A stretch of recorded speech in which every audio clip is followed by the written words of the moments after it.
So you could consider the dip to be like the squat of the upper body. When we talk about squats, we do talk about getting all the way down into that full depth position. We know that there are a lot of benefits that come from that full depth.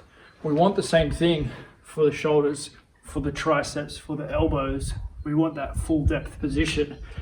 But just because we want it doesn't mean we can have it. We don't want to get there at the cost of joint pain, right? So just being able to lift yourself in terms of strength doesn't mean that you should be doing the fullest depth dips. So when you're doing this movement, you don't want to go over a 1 or a 2 out of 5 kind of pain or tendon tension. If you have more on one side than the other side, then you should also be more concerned about that, pay more attention. So go to the range that you're comfortable with. Often it's just a case of lowering the load. Okay, so if you can decrease the weight by putting your feet on the floor, then you'll be able to, you might find that you're able to get to this real deep position. Okay, once you're comfortable with this bottom position, you can play with staying in that bottom position, getting very strong down here, and then progressing on from that, we can do shift to one side. Okay, so we get into unilateral movement all the way over, and you find you're taking most of the weight now on the side that you're shifting towards. So you see you get extra depth there relative to the middle.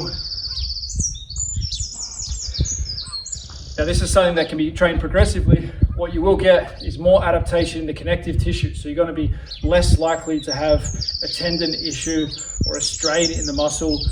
You're going to get new tendon laid down as they get stronger. Also the triceps are getting trained in a more stretched position. The more stretched positions, because the connective tissue is pulling hard already, as well as the muscular tension, you have a bit more of a tug of war effect, and therefore it's going to be more anabolic.